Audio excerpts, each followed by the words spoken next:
Hey there, story voyagers. Welcome back to another journey into the depths of human stories and unexpected twists. Buckle up because today's tale will take you on a ride you won't forget. When I found out my wife had been cheating on me, it felt like my entire world came crashing down. We'd been together for so long, she was my rock, my best friend, and the one person I thought I could trust above all others. But apparently, trust was a one-way street. Looking back, I can see the signs. I don't know how I missed them or if I just didn't want to see them. She'd become distant, distracted, and seemed to always have her phone glued to her hand. I'd walk into a room and she'd quickly put her phone away or change the subject. I told myself it was nothing, that she was just busy with work, maybe stressed. It was easier to believe those things than to confront the real reason she was seeing someone else. One night, she came home way later than usual. I was lying in bed, just staring at the ceiling when I heard her come in. She smelled different. There was this faint hint of cologne, one that I knew didn't belong to me. That night, I didn't say a word, just rolled over and tried to sleep, but the doubt and suspicion gnawed at me. Over the next few days, I became hyper aware of everything she did. I noticed how she'd be smiling at her phone, typing away with this little grin on her face. I finally decided I couldn't ignore it anymore, and one evening, I confronted her. I asked her point blank if there was someone else. At first, she tried to brush it off, saying I was being ridiculous, that I was imagining things. But then when I wouldn't back down, she finally confessed. She admitted she'd been seeing a guy from work just for fun. I'll never forget the way she said it. Like it was no big deal, like she'd just tried a new restaurant or picked up a new hobby. She even laughed a little, as if it was something harmless, just an adventure to spice things up. I was furious. Every word that came out of her mouth just twisted the knife deeper. Just for fun, we'd built a life together, shared our hopes, our dreams, and she thought throwing it all away was fun. I told her to leave, to get out of the house and give me some space. I needed to clear my head. That night, I couldn't sleep. I kept replaying the conversation over and over, trying to wrap my head around how the woman I loved could do something like this.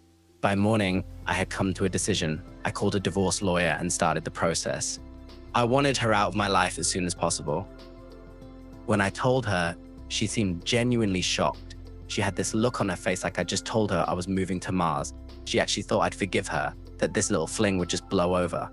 She tried to reason with me, saying it didn't mean anything, that it wasn't serious. But that's what hurt the most, that she thought I'd stick around after she betrayed me for something so trivial. The divorce was messy, and there were moments when I doubted myself, but deep down, I knew I was doing the right thing. I deserved better than to be someone's second choice, someone's fun. We finalized everything, split our assets, and went our separate ways. Life after the divorce was rough at first. There were days when I'd feel this overwhelming sadness, like I'd lost a part of myself. But over time, I started to heal. I focused on my work, my hobbies, and even started dating again. For the first time in a long time, I was beginning to feel like myself. Then, almost a year later, I got a call from her out of the blue. She sounded different, nervous, almost desperate. She started with some awkward small talk, asking how I was and if I was seeing anyone. But I kept it short, not wanting to give her any indication that I was interested in catching up.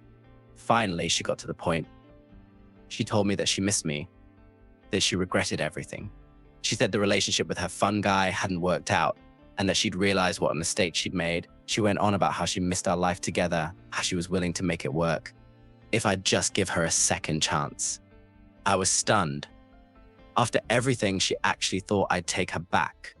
I told her that I didn't hold any hatred towards her, that I had moved on and found peace with my decision.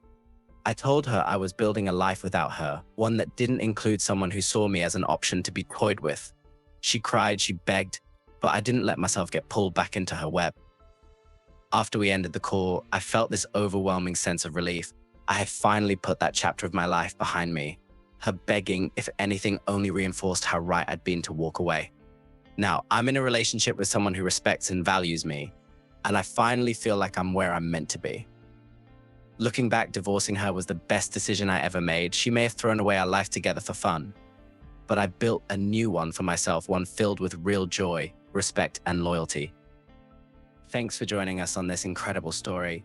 If you enjoyed the journey, don't forget to like, subscribe, and hit the bell so you never miss a new adventure. Until next time, keep exploring, Stay curious and remember every story has a lesson.